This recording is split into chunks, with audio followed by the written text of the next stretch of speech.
Bab 16 Perbedaan penguburan bunga. Cukup aneh bahwa pedang itu menjadi lebih berat, tetapi pola pada pedang itu juga menjadi lebih jelas.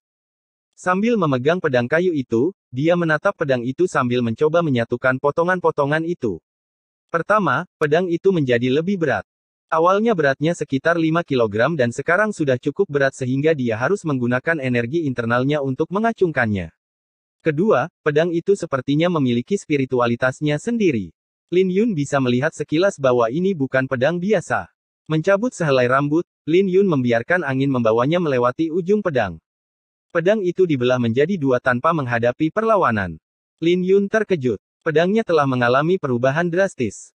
Pemilik sebelumnya dari tubuhnya telah bekerja dengan pedang untuk waktu yang lama, jadi dia tahu bahwa penguburan bunga ini setidaknya sekuat artefak mendalam yang dimiliki oleh murid batin. Dia memiliki begitu banyak pertanyaan. Tumbuhan apapun yang bisa ditempa menjadi pedang memiliki peluang besar untuk menghasilkan pedang yang terkenal.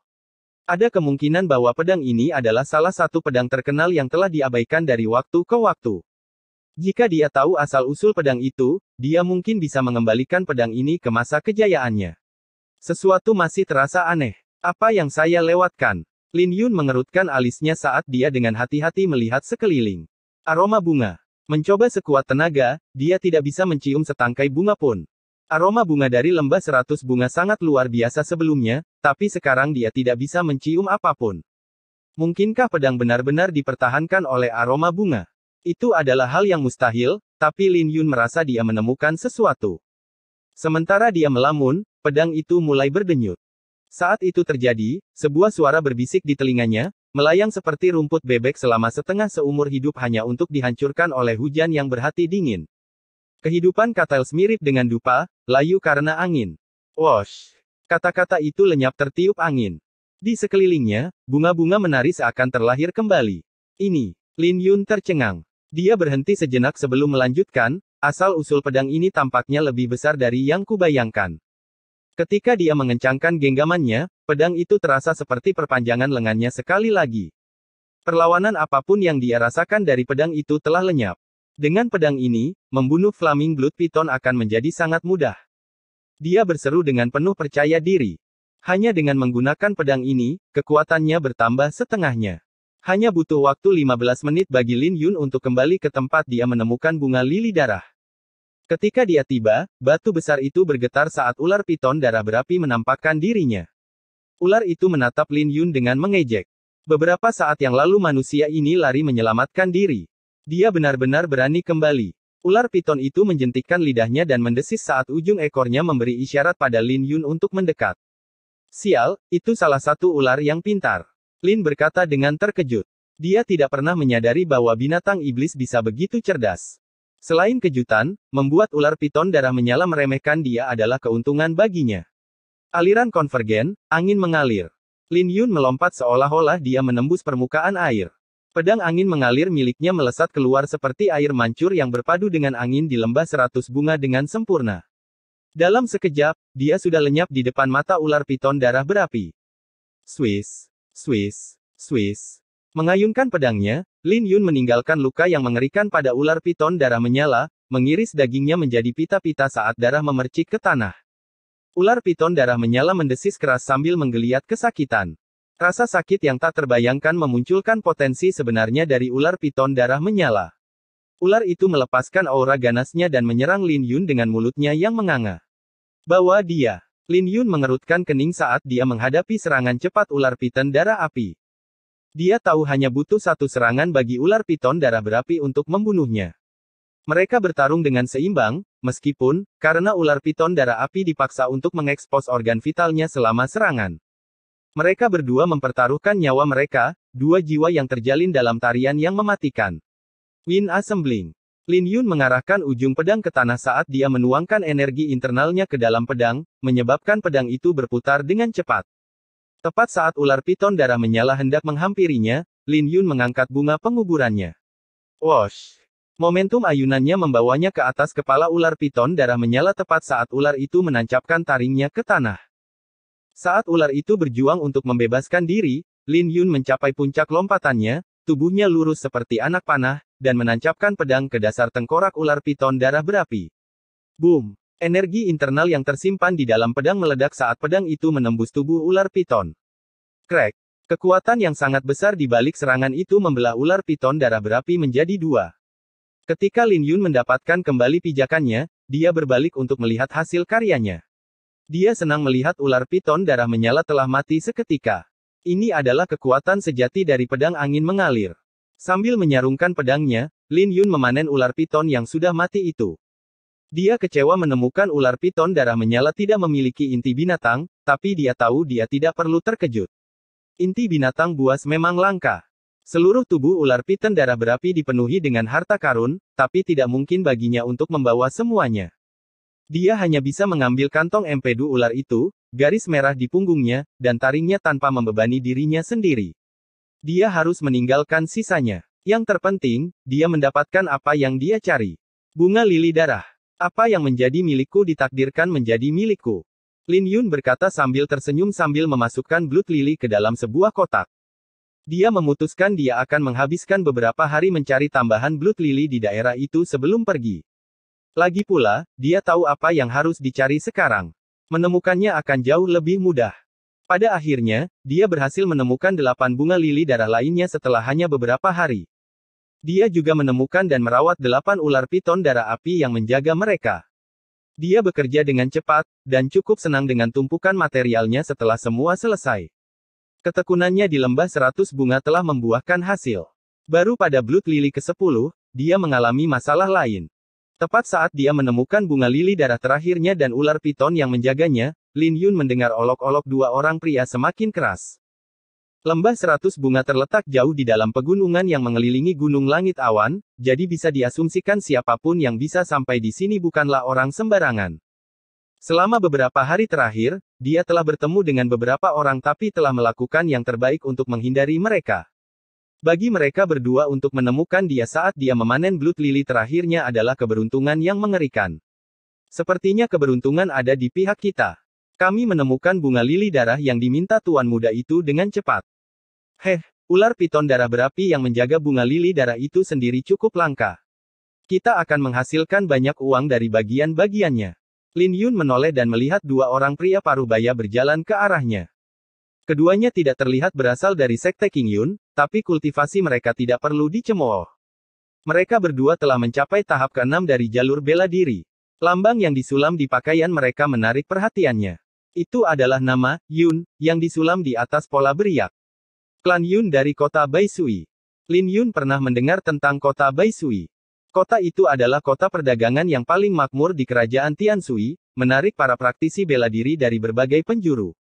Ada beberapa keluarga yang berkuasa yang berada di kota itu yang akan menyaingi 4 sekte besar. Jika dia ingin mendapatkan harga yang bagus untuk bahan yang telah dia panen, dia harus berkunjung ke kota Baisui. Anak nakal, apa yang kamu lakukan di sini? Enyahlah. Bunga lili darah ini milik kami, teriak pria di sebelah kiri. Sepertinya orang-orang ini berniat untuk mencurinya. Maaf, tapi aku ada di sini duluan, kata Lin Yun dengan tegas. Di hari lain dia mungkin akan membiarkan mereka memilikinya, tapi ini adalah bunga lili darah terakhir yang dia butuhkan. Ketika dua orang dari klan Yun mendengar kata-katanya, mereka saling memandang dan tertawa. Hahaha. Apakah saya mendengar sesuatu? Sampah di tahap keempat dari jalur bela diri benar-benar ingin menantang ular piton darah berapi. Pergilah, nak. Kau membuang-buang waktu kami. Saat pria itu berbicara, mereka berdua melangkah maju dan melepaskan aura tahap ke-6 mereka. Setelah melihat aura mereka, Lin Yun pergi tanpa sepatah kata pun. Ketika kedua orang itu melihat Lin Yun pergi, mereka tertawa dan salah satu dari mereka berkata, dan di sini saya berpikir bahwa Anda mungkin memiliki beberapa bakat, menjadi murid sekte dan sebagainya. Tapi ternyata kau hanya seorang pengecut. Setidaknya dia bijaksana. Lupakan sampah itu dan singkirkan ular piton darah api. Pertahanannya sangat menakutkan. Tetaplah waspada, ini tidak akan mudah. Ya, ayo kita mulai. Lin Yun berhasil mencapai 3 mil sebelum dia berhenti untuk menoleh ke belakang. Di tangannya, dia memegang 5 pil pemurnian tubuh yang berharga. Dia berharap bisa menerobos masuk ke tahap kelima dari jalur bela diri dengan lancar, tapi sepertinya akan ada perubahan rencana. Jika mereka berdua menginginkan pertarungan, dia akan memberikannya kepada mereka. Bab 17 Satu langkah, satu kehidupan. Dalam 10 tahap jalan bela diri, 3 tahap pertama memperkuat kulit, tulang, dan meridian, sedangkan 3 tahap berikutnya memperkuat darah dan 5 jeroan. Setelah itu, 3 tahap berikutnya menyalurkan otot, mengubah tulang, dan mengubah sumsum sebelum mencapai tahap ke-10 dari jalan bela diri. Pil pemurnian tubuh sangat penting untuk 4 tahap pertama. Bahkan sebagai anggota salah satu dari 4 sekte besar, murid luar dari sekte Qingyun hanya akan menerima 1 pil dalam sebulan. Hati Chen Xiao pasti hancur saat dia kehilangan 3 pil pemurnian tubuh padanya. 5 pil pemurnian tubuh yang dimiliki Lin Yun sekarang setara dengan dana hampir setengah tahun untuk seorang murid biasa. Berkat pertemuan yang kebetulan di Gunung Langit Awan, dia telah berhasil mencapai tahap keempat dari jalur bela diri dengan cukup lancar. Fondasi kultivasinya stabil sebagai hasilnya, yang membuat beberapa hari terakhir melawan binatang iblis, suatu prestasi yang tidak akan dipercayai oleh siapapun, menjadi mungkin. Kultivasinya telah berkembang pesat setiap harinya. Tidak akan lama lagi dia akan menerobos lagi dengan mulus, kali ini ke tahap kelima dari jalan bela diri. Tapi ada perubahan rencana. Meskipun ada kemungkinan dia bisa mengalahkan 2 orang praktisi bela diri di tahap ke-6 dari jalur bela diri dengan kultivasinya saat ini, kemenangannya tidak dijamin. Lin Yun tidak ingin bertarung kecuali dia yakin akan menang. Dia harus menemukan cara untuk menjamin kemenangannya. Dia duduk dan melipat kakinya sebelum melemparkan pil pemurnian tubuh ke dalam mulutnya. Pil itu mulai larut dengan segera dan tidak lama kemudian dia merasakan obat itu meresap ke dalam tubuhnya. Rasanya luar biasa. Dia bisa merasakan setiap helai otot diperkuat. Cairan pemurni tubuh yang dia beli sebelumnya bahkan tidak mendekati pil pemurni tubuh. 1 pil saja tidak cukup. Butuh setidaknya 2 hari untuk menerobos dengan kecepatan seperti ini. Pada saat itu, 2 orang dari klan Yun akan melarikan diri dengan bunga bakung darahnya. Lin Yun memutuskan untuk mengambil 4 pil yang tersisa sekaligus. Boom! Efek obat dari 5 pil pemurnian tubuh menyatu di intinya sebelum beredar ke seluruh tubuhnya. Obat itu meraung melalui Lin Yun seperti besi cair melalui cetakan. Suhu internalnya naik beberapa derajat. Dia merasa seolah-olah dia sedang dimurnikan dalam kuali. Tanpa peringatan, segumpal kabut biru mulai naik dari atas kepalanya.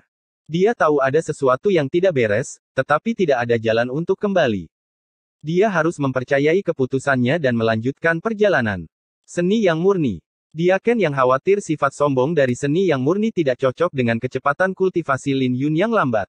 Ini dia kartu trufnya.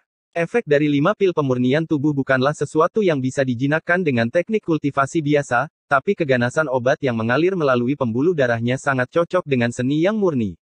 Semuanya berjalan sesuai rencana. Berbagai jenis energi internal semuanya memiliki karakteristik mereka sendiri.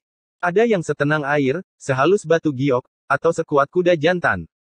Teknik kultivasi yang berbeda dirancang untuk membantu para praktisi mengeluarkan sifat sejati dari energi internal mereka. Di antara semua teknik kultivasi, seni yang murni adalah yang paling unik. Fokusnya adalah pada pengolahan dan pemurnian energi internal. Ini membantu seorang praktisi meningkatkan jumlah energi internal yang dapat mereka simpan dan, yang lebih penting, memurnikan energi internal mereka saat mereka mengedarkannya. Satu-satunya kelemahan adalah bahwa jumlah energi internal yang dibutuhkan oleh seni yang murni untuk diproses untuk maju tidak mungkin diperoleh oleh orang siulian biasa dalam waktu yang wajar. Sifat sombong dari pengobatan dan seni yang murni bergabung dalam reaksi kimia. Kulit Lin Yun menjadi merah dan otot-ototnya perlahan-lahan mengendur saat seluruh tubuhnya mengalami perubahan. Seni yang murni miliknya pada awalnya berada pada tahap kedua, tapi dia mulai membuat kemajuan yang ganas. Boom! Setelah 3 jam, sepasang ledakan terdengar dari tubuh Lin Yun secara berurutan. Saat gelombang kejut dari 2 ledakan itu tumpang tindih, auranya mulai melonjak. Dia secara bersamaan telah memajukan seni yang murni ke tahap ketiga dan telah mencapai tahap kelima dari jalan bela diri dan alam kultivasinya. Lin Yun membuka matanya dan meregangkan tubuh. Selain dari kemajuan yang dia buat secara internal, dia menyadari bahwa otot-ototnya telah menjadi lebih tegas selama proses tersebut. Tubuhnya telah dibentuk kembali oleh 5 pil pemurnian tubuh. Perubahan yang paling penting terjadi seiring dengan kemajuannya ke tahap ketiga dari seni yang murni. Setelah menggambar flower burial, dia kagum pada betapa berbedanya secara drastis rasanya menggunakan pedang dengan peningkatan kultivasinya. Bahkan setelah pengalamannya di lembah 100 bunga, pedang itu melelahkan untuk digunakan dalam waktu yang lama, tapi sekarang dia merasa seperti dia bisa mengayunkannya sepanjang hari tanpa berkeringat. Mengingat tugasnya di tangan, Lin Yun memandang matahari dan bergumam, 3 jam. Mereka berdua mungkin sudah pergi sekarang. Di pintu masuk lembah 100 bunga, dua pria dari klan Yun berbicara dengan penuh semangat satu sama lain. Ini hebat. Kita akan membuat pembunuhan kali ini. Bahan dari ular piton darah menyala saja bisa membuat kita bertahan cukup lama, belum lagi hadiah yang dijanjikan tuan muda itu. Meski begitu, kupikir aku sudah selesai melawan binatang iblis untuk sementara waktu. Kami berdua berada satu tahap di depan ular sialan itu dan ia masih memberi kami masalah. Apa yang dipikirkan anak aneh dari sekte King Yun itu, mengklaim Blood Lily sebagai miliknya? Apa kau pikir dia tahu tentang ular piton darah menyala? Siapa yang tahu? Setidaknya dia bijaksana. Kalau tidak, aku pasti sudah membunuhnya. Murid-murid dari sekte King Yun itu biasanya memiliki pil pemurnian tubuh pada mereka. Biasanya bukan ide yang buruk untuk menodong yang lebih lemah saat kau melihatnya. Saya agak menyesal membiarkan dia pergi. Mereka berdua terus mengobrol dengan gembira sambil berjalan. Wosh! Kemunculan siluet yang tiba-tiba menghentikan percakapan mereka. Lin Yun akhirnya menemukan mereka. Tapi ketika kedua orang itu melihat Lin Yun, mereka tertawa. Siapa di antara kalian yang memiliki bunga lili darahku? Lin Yun bertanya dengan datar. Saat dia berbicara, tangannya perlahan-lahan meraih gagang pedangnya dan dia mulai mempersiapkan pedang angin mengalir. Ketidakpedulian Lin Yun membuat bulu kuduk mereka berdiri. Apa yang sedang kau coba lakukan? Bunga teratai darah ada bersamaku. Ada apa? Kau ingin merebutnya kembali? Tanya salah satu dari mereka. Ketika dia melihat ekspresi muram Lin Yun, dia mencibir, jangan berpikir bahwa kau adalah orang besar hanya karena kau adalah murid dari sekte King Yun. Akan berminggu-minggu sebelum seseorang menemukan tubuhmu di sini. Sebaiknya kau berharap tidak ada yang bahagia. Perakitan angin. Lin Yun bergerak sebelum pria itu selesai berbicara. Bunga pemakaman itu mirip dengan aliran air kristal saat dia menariknya dari sarungnya. Berputar dengan keras di telapak tangannya, kekuatan pedang angin mengalir berada pada puncaknya saat dia menikam pria yang berbicara. Swiss. Serangan itu datang begitu cepat sehingga tidak ada anggota klan Yun yang punya waktu untuk bereaksi. Boom! Nafas terakhir pria itu keluar sebagai gemericik saat darah mengalir dari lehernya saat dia terbang. Dengan kultivasinya di tahap kelima dari jalan bela diri, kekuatan pedang angin mengalir telah berlipat ganda. Pada jarak sedekat itu, sulit bagi seseorang yang berada di tahap keenam dari jalan bela diri untuk bertahan dari serangannya. Pria di sebelah kanan membutuhkan waktu sedetik untuk memproses apa yang baru saja terjadi sebelum dia mulai berlari menyelamatkan diri. Itu adalah pilihan yang tepat. Jika dia ragu-ragu beberapa detik lebih lama, dia akan bergabung dengan temannya. Sial, Lin Yun menghela nafas dalam hati.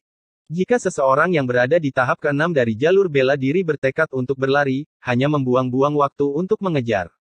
Lin Yun berharap dia memiliki teknik gerakan. Apapun itu, dia telah mencapai tujuannya.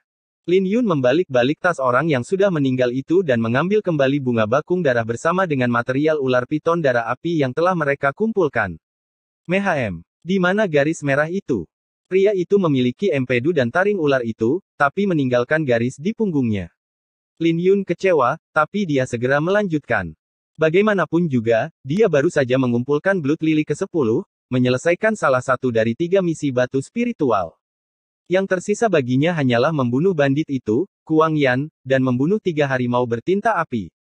Saat Lin Yun menyarungkan pedangnya, siluetnya menghilang ke dalam malam. Hanya dengan satu langkah, dia telah mengambil satu nyawa. Bab 18 Pahlawan Muda, tolong sebutkan namamu. Kota Baisui adalah kota yang paling makmur di kerajaan Tiansui. Kota ini merupakan pusat komersial yang penuh dengan toko-toko dan rumah lelang yang menjual hampir semua hal yang dapat Anda pikirkan. Jumlah uang yang berpindah tangan di sini setiap hari lebih banyak daripada yang pernah dilihat oleh beberapa keluarga di sepanjang sejarah nenek moyang mereka. Barang-barang yang dijual di sini menarik para pengikut sekte, praktisi klan, dan kultivator tunggal dari seluruh penjuru. Banyaknya pejalan kaki berarti kota Baisui juga merupakan tempat terbaik untuk mengumpulkan informasi. Apapun yang perlu Anda ketahui tentang kerajaan Tiansui dapat dipelajari di sini dengan harga yang tepat. Jika ada rumor yang menyebar, ada kemungkinan besar rumor itu dimulai di kota Baisui. Di lantai 2 sebuah penginapan di bagian barat kota Baisui, seorang pria berkerudung duduk di dekat jendela sambil mendengarkan percakapan di sekitarnya. Meskipun penampilan penginapan itu biasa-biasa saja, namun penginapan itu penuh sesak dengan tamu. Penginapan ini tidak besar, hanya memiliki 3 lantai. Lantai pertama adalah tempat kebanyakan orang berkumpul.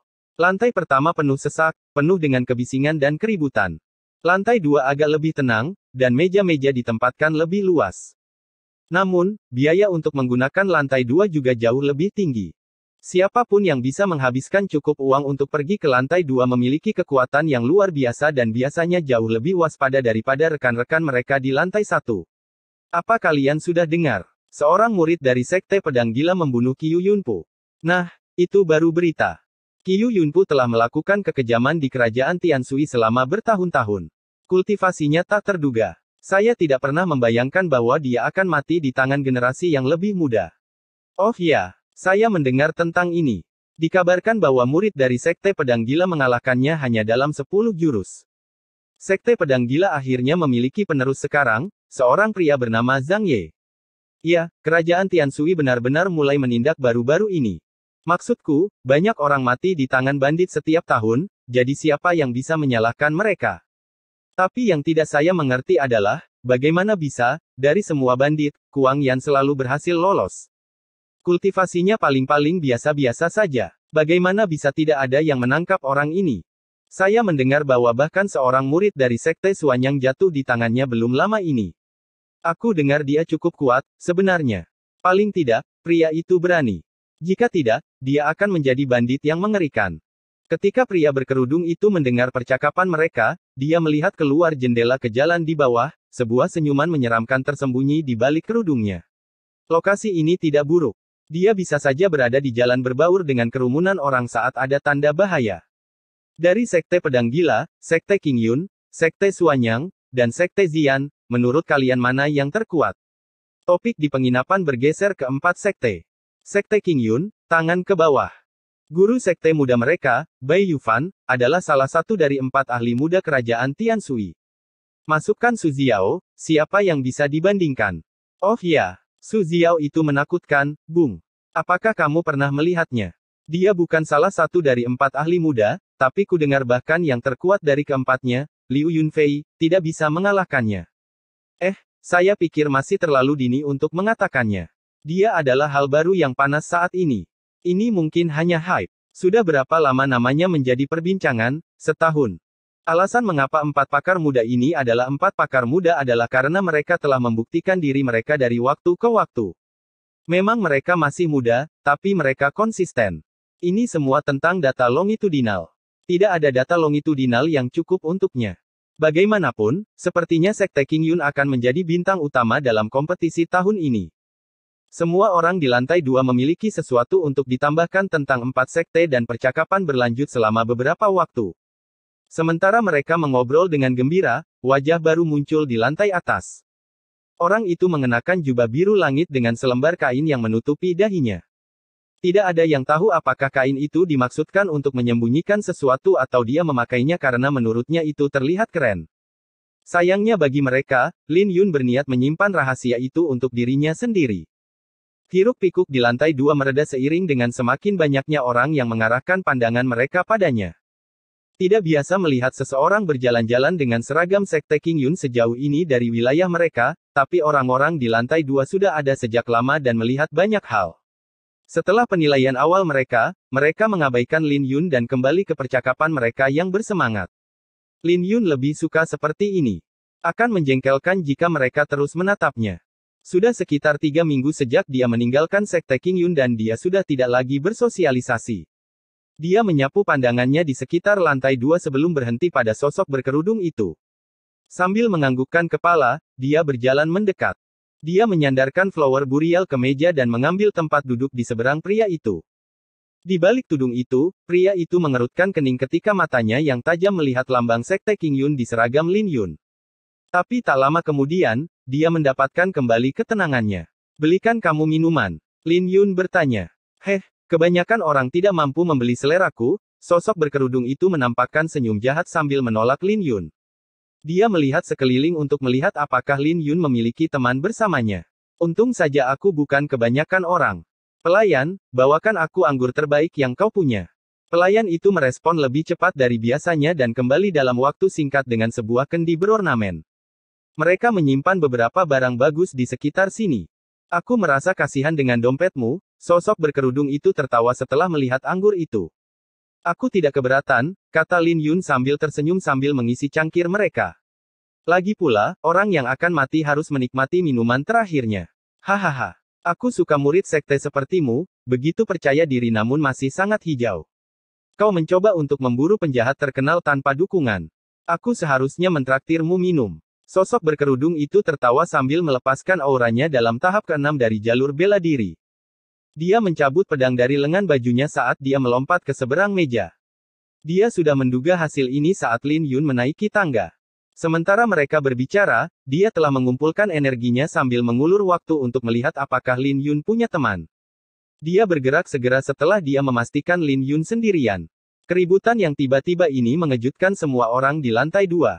Murid luar dari Sekte Qing Yun tetap duduk meskipun sosok berkerudung itu menerjang ke arahnya dari seberang meja.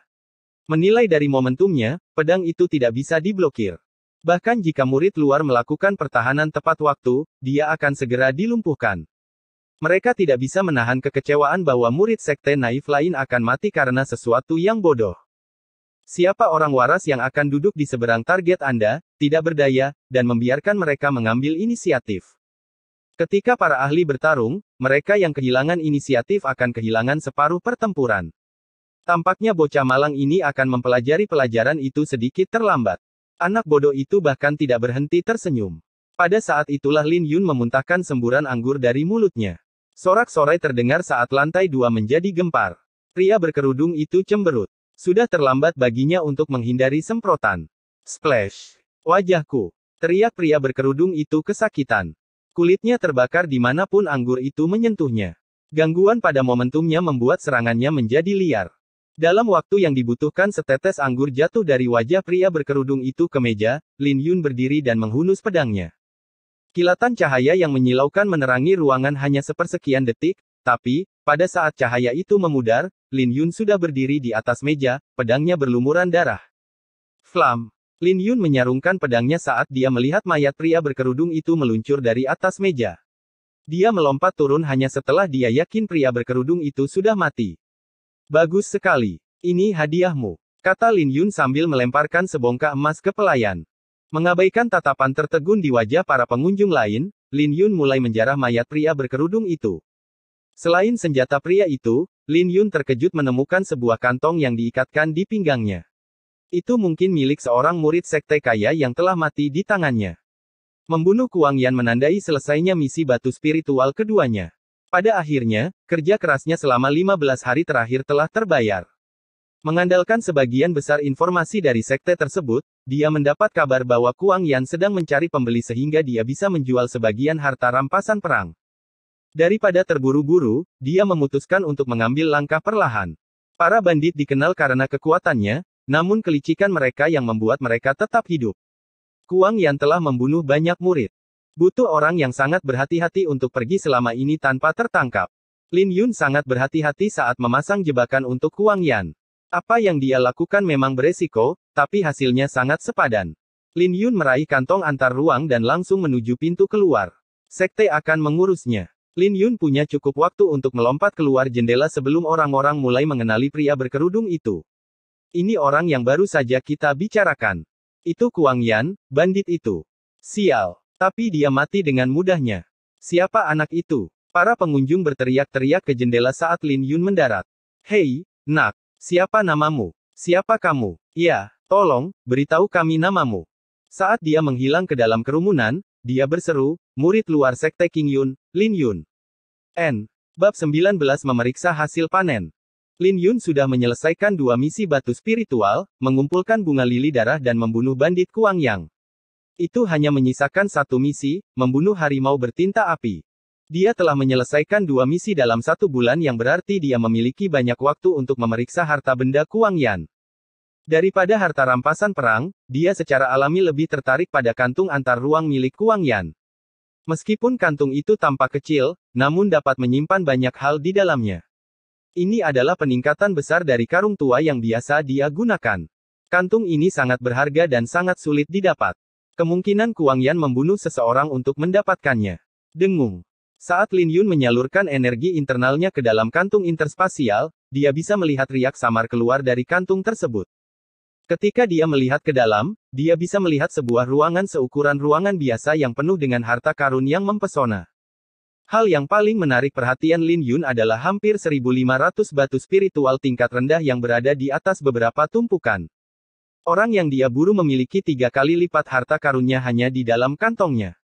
Orang ini agak kaya. Lin Yun tersentak. Kuang Yan pasti telah memperdagangkan barang curiannya di kota Baisui tidak lama sebelum pertemuan mereka. Melihat hasil panen Kuang Yan, Lin Yun bisa melihat daya tarik menjadi seorang pencuri. Kejahatan Kuang Yan akhirnya menyusulnya dan mulai terlihat seperti takdir bahwa Lin Yun lah yang akan menjatuhkannya. Pelet. Kegembiraan Lin Yun mulai memudar, meskipun, setelah diperiksa lebih dekat, kualitas mereka di bawah standar. Pil pemurnian darah. Lin Yun terkejut ketika dia melihat pil pemurnian darah. Ini adalah barang yang bagus. Alasan dia ditugaskan untuk mengumpulkan bunga lili darah adalah agar para alkemis di sekte itu dapat memurnikannya menjadi pil pemurnian darah. Pil pemurnian tubuh bekerja dengan baik hingga tahap keempat dari jalur bela diri, tetapi mulai kehilangan kemanjurannya sejak tahap kelima. Sejak saat itu Anda membutuhkan pil pemurnian darah. Mencari-cari di dalam kantung sekali lagi, Lin Yun menemukan beberapa buku dan mengeluarkannya. Pedang Pembelah Gunung, sebuah teknik bela diri tingkat lanjut. Kudengar namanya menjadi harfiah jika kau cukup meningkatkan penguasaanmu. Sayang sekali Kuang yang tidak hidup cukup lama untuk mengetahuinya. Tapi karena Lin Yun tidak berlatih dengan cara pedang kecil, dia tidak tertarik dengan itu. Namun, ada teknik bela diri yang lain. Seni angsa liar. Ini adalah teknik gerakan tingkat lanjut. Jika aku tidak salah ingat, berlatih ini bisa membuatku terbang. Ini pasti bagaimana Kuang yang bisa menghindari penangkapan begitu lama. Sebuah teknik gerakan. Pada saat ini, Lin Yun memiliki tinju harimau ganas sebagai teknik tak bersenjata, seni yang murni untuk mengembangkan energi internalnya, dan pedang angin mengalir sebagai teknik pedangnya. Dia hanya kekurangan satu teknik gerakan. Jika dia memiliki ini lebih awal, dia bisa mengejar anggota klan Yun lainnya yang mencoba merampas bunga lili darahnya. Dengan teknik gerakan ini, Lin Yun akhirnya melengkapi kekurangannya.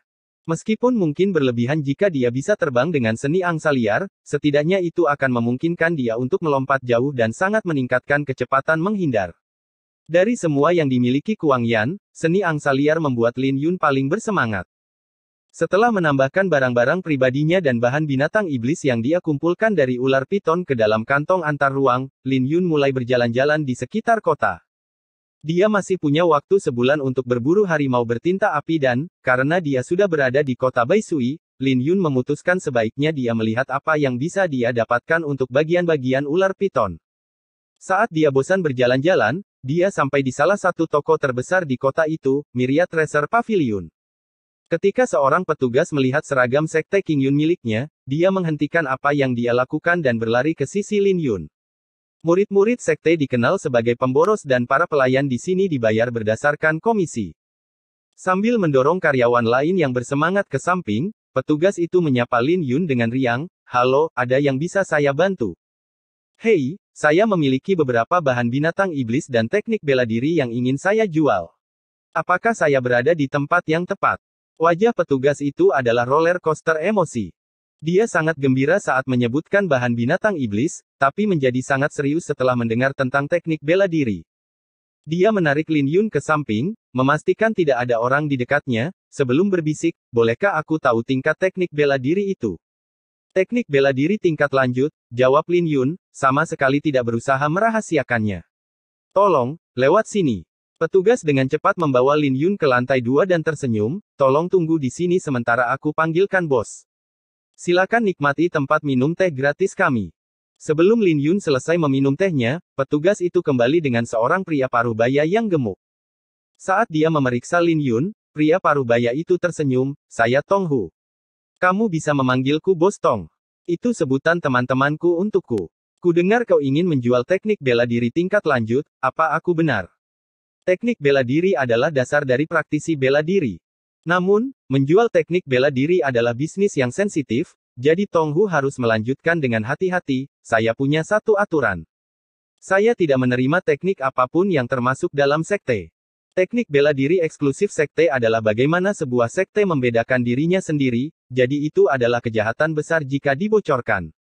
Jika teknik-teknik itu bocor, sekte-sekte memastikan siapapun yang ketahuan membantu atau bersekongkol akan dihukum mati bersama dengan pencurinya. 4 sekte besar adalah kekuatan terbesar di kerajaan Tianshui, jadi sebagai pedagang, pria parubaya yang gemuk itu secara alami harus berhati-hati.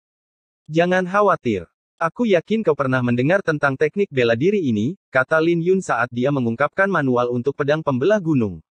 Dia tidak bisa menahan senyum saat rahang Tong Hu hampir menyentuh lantai.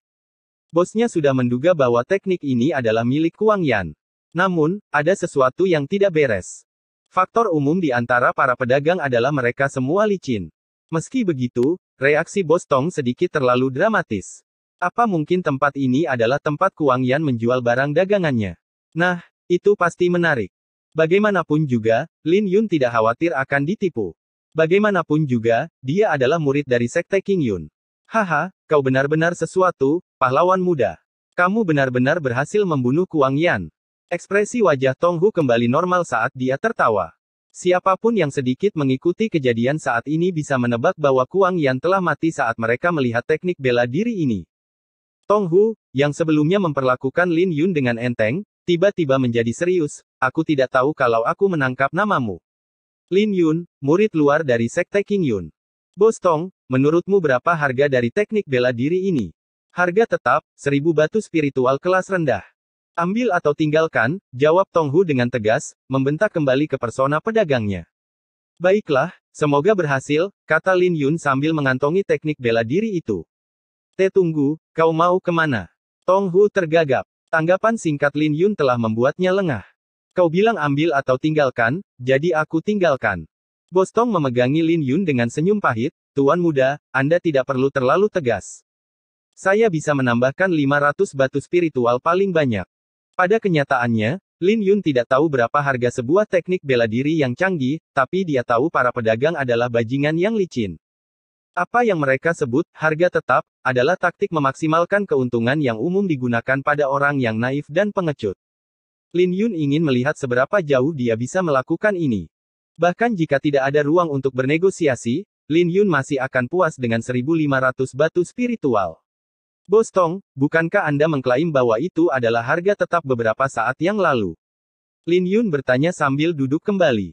Namun, Tong Hu tidak menunjukkan penyesalan setelah diekspos saat dia tersenyum. Aku tahu kamu akan menjadi terkenal suatu hari nanti, nak, jadi aku memutuskan untuk mempermainkanmu, oke.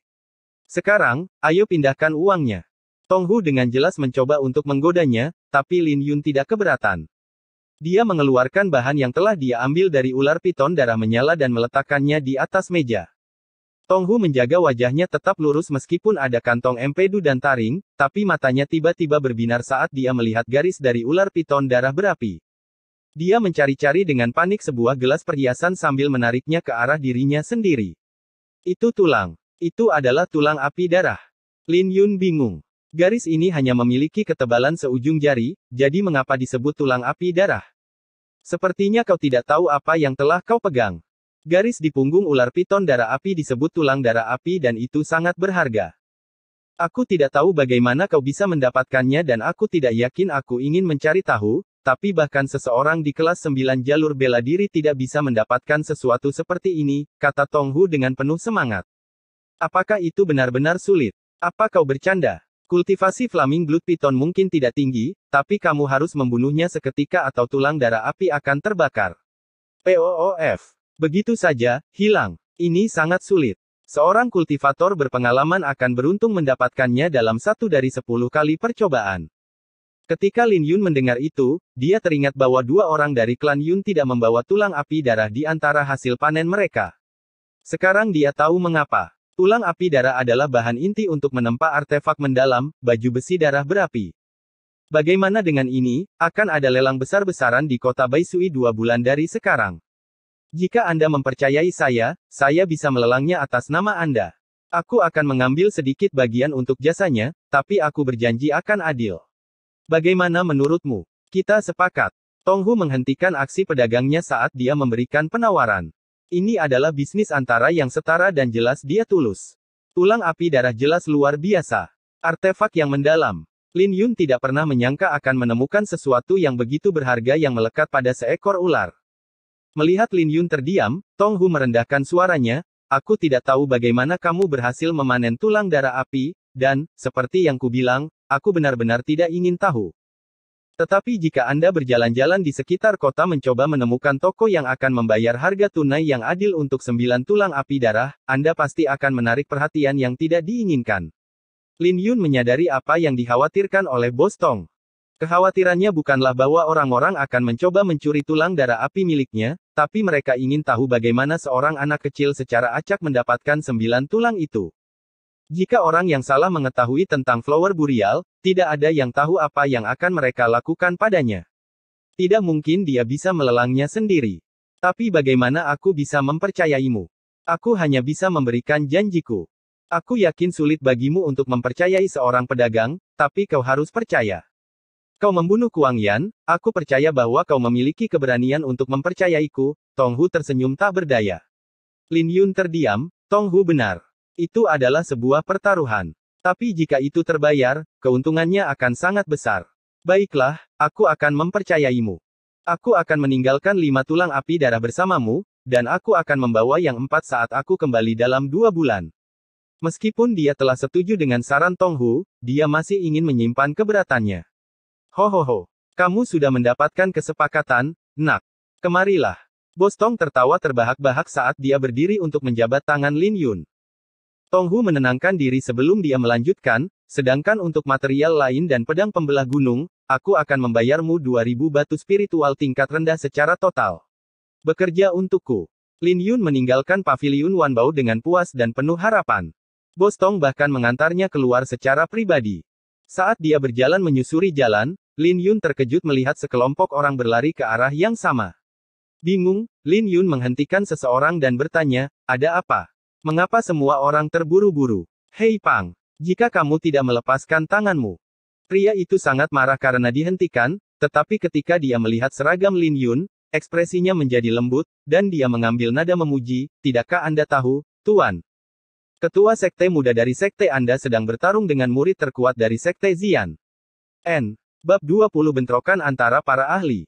Master Sekte Muda dari Sekte King Yun melawan murid terkuat dari Sekte Xian. Ketika Lin Yun berangkat dalam perjalanannya, dia ragu bahwa dia akan bertemu dengan siapapun dari sekte itu saat dia pergi. Bagaimanapun juga, kemungkinan untuk bertemu dengan seseorang dari Sekte King Yun semakin menipis semakin jauh dia melakukan perjalanan dan butuh waktu 3 hari dengan menunggang kuda untuk sampai ke Padang 100 Bunga. Kemungkinannya untuk bertemu dengan ketua sekte muda sejauh ini di pegunungan tidak masuk akal. Apa alasannya dia harus berada di sini? Lin Yun sebelumnya telah berinteraksi dengan Bai Yufan beberapa kali selama masa jabatannya sebagai budak pedang, tetapi ada kemungkinan besar Bai Yufan tidak akan mengingatnya. Dia adalah ketua sekte muda dari Sekte King Yun, dan, sebelum kedatangan Su Ziao, dia adalah murid terkuat di sekte tersebut. Bahkan sekarang, dia masih menjadi anggota dari 4 elit besar kerajaan Tian Sui. Dikabarkan bahwa satu-satunya alasan Su Ziao tidak menjadi anggota elit besar adalah karena dia terlalu kuat. Mengenai seberapa dapat diandalkannya rumor itu, Lin Yun tidak tahu. Kedengarannya konyol baginya. Ketertarikan Lin Yun tergelitik. Dia belum pernah menyaksikan pertarungan sekaliber ini sebelumnya, keduanya seumuran dengannya. Ada kemungkinan besar dia bisa belajar 1 atau 2 hal dengan hadir. Selain itu, uang tidak lagi menjadi masalah dan dia memiliki banyak waktu untuk menyelesaikan misi terakhirnya. Dia bisa meluangkan waktu beberapa jam untuk menonton pertandingan. Baiklah, kurasa aku akan melihat seberapa kuat keempat elit hebat ini. Aliran orang-orang membawanya ke sisi timur kota. Area itu luas, tampaknya dirancang untuk acara dan pasar pop-up. Jalan-jalan yang lebar memiliki banyak ruang untuk kios-kios dan karpet pedagang di kedua sisinya dan menyatu menjadi alun-alun yang besar. Kerumunan besar berkumpul di sekitar panggung besar yang terletak di tengah alun-alun. Hanya ada satu orang di atas panggung pada saat itu. Mengenakan jubah Sekte King Yun, Bai Yufan berdiri di atas kerumunan. Sikapnya yang elegan berpasangan dengan gerakannya yang anggun secara alami, memberinya aura martabat yang cocok untuk seorang master sekte muda. Lin Yun segera mengenalinya. Tampaknya Bai Yufan telah menunggu lama karena dia dan kerumunan orang gelisah. Saat segelintir orang pertama mulai berjalan menuju pintu keluar, suara keras datang dari dalam paviliun di ujung jalan barat. Dalam keributan itu, sekelebat bayangan seorang pria meluncur dari jendela paviliun. Swiss. Dia menempuh seluruh jalan sepanjang 1/4 mil dalam satu bidikan sebelum mengambil 3 langkah halus di udara untuk memperlambat penurunannya dan membawanya dengan lembut ke atas panggung. Teknik gerakan yang luar biasa. Lin Yun bergumam pada dirinya sendiri, mengendurkan rahang. Pada titik ini dalam latihannya, Lin Yun hanya bisa melompat 2 meter dan mengubah lintasannya beberapa derajat di tengah-tengah penerbangan. Perbedaan antara kemampuan mereka sangat mengejutkan. Liu Yunfei ada di sini. Sungguh teknik gerakan yang brilian. Dia menendang ke udara 3 kali. Bagaimana dia melakukan itu? Itu pasti seni kabut awan dari Sekte Xian. Bai Yufan tidak punya kesempatan kali ini. Liu Yunfei bahkan lebih kuat dari sebelumnya. Kamu terlambat, sapa Bai Yufan, jelas kesal. Waktu itu relatif. Jika itu membuatmu merasa lebih baik, aku akan mengakhiri pertarungan ini dengan cepat, Liu Yunfei tersenyum. Sungguh sombong. Lin Yun terkejut bahwa seseorang yang tampak begitu halus akan sangat tidak sopan kepada seorang master sekte. Dengan ekspresi serius, Bai Yufan mendengus, kamu sepertinya telah melupakan luasnya langit dan bumi. Saat kata-kata itu keluar dari mulutnya, dia melepaskan auranya sepenuhnya. Tahap ke-8 dari jalan bela diri. Ini adalah pertama kalinya Lin Yun melihat seseorang sejauh ini dalam jalur bela diri melepaskan auranya. Sungguh luar biasa. Perbedaan antara dia dan ketua sekte tampaknya hampir tidak bisa diatasi. Keceriaan dalam suara Liu Yunfei memudar saat dia menjawab, sepertinya Anda telah membuat beberapa peningkatan selama setahun terakhir. Boom! Liu Yunfei melepaskan auranya juga ke kegembiraan para penonton. Pertarungan dua raksasa akan segera dimulai. Suara di alun-alun memekakkan telinga. Namun, mereka berdua tidak langsung bertarung, keduanya membutuhkan waktu untuk membangun kekuatan mereka. Mereka berdiri dengan jarak 100 meter tetapi mata mereka tajam. Jarak ini tidak ada artinya bagi praktisi sekaliber mereka. Bahkan pada jarak ini, satu gerakan yang salah akan membuat mereka kalah dalam pertarungan. Ketegangan terasa jelas. Sebagian besar penonton menahan nafas dan tidak ada yang berani berkedip. Bagaimanapun juga, pertarungan antara dua ahli di babak ke-8 bukanlah sesuatu yang bisa Anda lihat setiap hari. Mereka tidak ingin melewatkan sedetik pun. Lin Yun mengerutkan kening. Ada sesuatu yang tidak beres. Keduanya mungkin tampak seimbang, tetapi aura Liu Yunfei sangat tenang. Swiss. Dalam semburan angin dan serpihan, Bai Yufan menyerang Liu Yunfei. Saat dia menutup celah, dia menarik sikunya ke belakang sehingga telapak tangannya menempel di dadanya dan menghadap lawannya. Gerakannya sangat halus, seolah-olah dia telah melakukannya ribuan kali. Gunung membelah telapak tangan. Itu adalah salah satu teknik bela diri tingkat lanjut dari Sekte King Yun. Mirip dengan bilah pembelah gunung yang dijual Lin Yun beberapa menit sebelumnya, seseorang bisa membelah gunung menjadi dua jika mereka mencapai tingkat penguasaan yang cukup tinggi. Boom, boom, boom. Panggung retak di bawah kakinya saat dia menyerbu Liu Yunfei. Sepertinya dia mencoba untuk mengakhiri pertarungan dalam gerakan pertama. Semua kekuatan yang telah ia kumpulkan di awal pertarungan telah ia kerahkan dalam serangan ini. Ketika dia mendekat, dia melemparkan kedua telapak tangannya. Mereka terbang seperti anak panah yang dilepaskan dari busur panah yang tinggi, menghasilkan dua ledakan yang begitu kuat sehingga seluruh panggung bergetar. Liu Yunfei menghadapinya tanpa menghindar dan hanya menjentikkan jari ke arah Bai Yufan. Boom! Bai Yufan meluncur ke belakang, melonjak beberapa meter ke udara saat dia terbang keluar panggung. Itu hanya terlihat sepersekian detik, tetapi Lin Yun telah memperhatikan setiap gerakan dengan cermat. Ketika Liu Yunfei mengeksekusi gerakannya, seluruh jarinya berubah menjadi hijau. Meskipun tiba-tiba berbalik, Bai Yufan tetap tenang. Dia memutar tubuhnya di tengah penerbangan dan melingkarkan kakinya. Saat kakinya bersentuhan dengan dinding lantai dua gedung di dekatnya, dia merentangkan tangannya dan membentuk tangannya menjadi cakar sebelum melepaskan ketegangan yang tersimpan di kakinya. Dia meluncur dari dinding dengan kekuatan sedemikian rupa sehingga sirapnya terlepas dan jatuh ke jalan di bawahnya. Matanya terkunci pada tenggorokan Liu Yunfei saat dia merobek udara. Seni tapak elang. Lin Yun tidak bisa mempercayai apa yang dia lihat. Bai Yufan tidak hanya pulih dari situasi yang mengerikan, dia membalikkan keadaan menjadi menguntungkannya. Kesadarannya akan medan perang belum pernah terjadi sebelumnya. Sebagian besar praktisi lupa bahwa dunia di luar panggung ada segera setelah pertarungan dimulai. Untuk melengkapi semuanya, pertarungan baru berlangsung beberapa detik dan dia telah menunjukkan penguasaan dalam dua teknik bela diri yang berbeda. Penguasaannya atas Eagle Palm Art membuat versi Zhou Ping terlihat seperti sebuah sindiran. Pria ini benar-benar pantas mendapatkan tempatnya sebagai Master Sekte Muda dari Sekte King Yun. Bai Yufan memukul Liu Yunfei dengan keras dengan kedua telapak tangan sebelum menendang dadanya untuk menciptakan ruang. Kali ini, Bai Yufan berhasil mengambil inisiatif. Ketika dia mendarat, dia mengulurkan tangannya dan menyiapkan cakarnya untuk serangan lain. Liu Yunfei berhasil menstabilkan dirinya setelah mundur beberapa langkah. Lin Yun tidak pernah lebih terinspirasi untuk berlatih sepanjang hidupnya. Dalam keadaannya saat ini, dia tidak akan bertahan 10 jurus melawan salah satu dari mereka. Hanya dalam sekejap mata, mereka berdua sudah bertarung hampir 10 kali. Bai Yufan memiliki keuntungan, tapi hanya sedikit. Seperti yang baru saja ditunjukkan, praktisi sekaliber mereka dapat mengubah situasi yang paling mengerikan sekalipun menjadi menguntungkan mereka. Pertarungan masih terlalu dekat untuk disebut. Tiba-tiba, Liu Yunfei mulai berkedip-kedip dan menghilang. Bayangan menyebar di kedua sisi tubuhnya berlapis-lapis, masing-masing merupakan salinan sempurna dari sikap santai dan senyum masamnya. Ketika bayangan terjauh berjarak setengah meter, mereka kembali ke asalnya dan Liu Yunfei lenyap. Fuwosh! Dia muncul kembali hampir seketika di belakang Bai Yufan, menusukkan jarinya ke punggung Master Sekte Muda itu. Bai Yufan hampir tidak punya cukup waktu untuk mengencangkan otot-ototnya sebelum dia melompati panggung. Wosh! Gumpalan aura hijau terpancar dari tubuh Liu Yunfei saat dia menerkam Bai Yufan. Telapak tangannya bersinar hijau giok saat dia mengejar Master Sekte Muda yang sedang terjatuh. Bai Yufan mengutuk. Dia mengerahkan kekuatan sebanyak yang dia bisa dan menghadapi telapak tangan itu secara langsung. Liu Yunfei menancapkan telapak tangannya ke dada Bai Yufan, menghentikannya di tengah jalan. Boom! Kekuatan pukulan itu memantulkan Master Sekte Muda itu ke lantai seperti bola. Darah menyembur dari mulutnya dan dia memegangi dadanya saat dia terengah-engah. Bai Yufan menggeliat saat dia mencoba dan gagal berdiri. Organ dalam tubuhnya telah terluka, dan dia tidak berdaya untuk melanjutkan pertarungan. Itu adalah pembalikan yang menghancurkan. Kamu, seni awan ungu Anda mencapai tahap kelima. Tanya Bai Yufan, suaranya tipis. Seni awan ungu adalah panduan kultivasi terbaik dari Sekte Xian.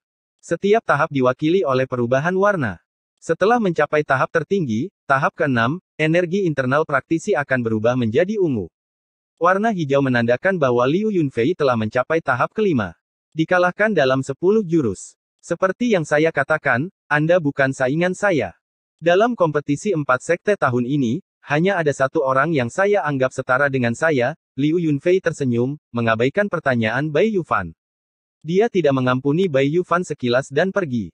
Wajah Bai Yufan berubah. Hatinya menggeliat karena penghinaan itu. Liu Yunfei telah meludahi kehormatannya dan tidak ada yang bisa dia lakukan.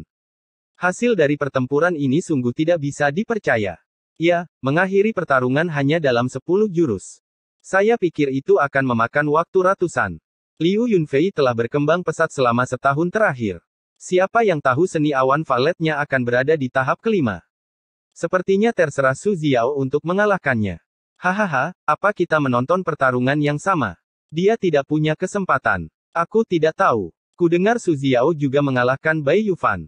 Bai Yufan kuat, tentu saja, tapi lihat dia. Dia hancur. Dikelilingi oleh desas-desus dan spekulasi, Lin Yun tetap diam.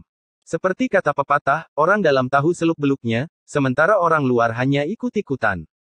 Berkat penglihatannya yang tajam, Lin Yun dapat melihat kebenaran yang tersembunyi di dalam pertempuran. Pembalikan Liu Yunfei adalah contoh utama. Dia telah menang dengan menyerang Bai Yufan dari belakang, tetapi itu hanya mendarat karena teknik gerakannya telah mengejutkan Master Sekte Muda itu. Yang benar adalah bahwa Bai Yufan telah mengharapkan serangan dari belakang sejak awal pertempuran. Seluruh strateginya didasarkan pada menjaga jarak, hanya maju untuk beberapa serangan cepat sebelum mundur lagi. Dia telah berhasil melakukan ini 3 kali sebelum dia lengah. Sebuah teknik yang dapat melontarkan Anda ke belakang lawan dengan sedikit atau tanpa peringatan, sangatlah kuat. Bayangan itu hanya terlihat sepersekian detik. Tidak mungkin Bai Yufan bisa tahu apa yang terjadi tanpa melihatnya sebelumnya. Bagi orang awam, permainan catur antara Grandmaster tidak ada bedanya dengan permainan antara amatir. Kedua kelompok memindahkan bidak-bidak di sekitar papan sampai ada yang kalah atau seri. Mereka tidak memiliki cara untuk mengontekstualisasikan apa yang mereka lihat, sehingga kedua kelompok pemain tampak sama terampilnya. Baru setelah para amatir berhadapan dengan para Grandmaster, orang awam dapat melihat perbedaannya. Bagi Lin Yun, penonton tidak ada bedanya dengan orang awam. Mereka tidak dapat mulai menghargai kerumitan dari apa yang baru saja mereka saksikan. Sambil menggelengkan kepala, Lin Yun meninggalkan alun-alun.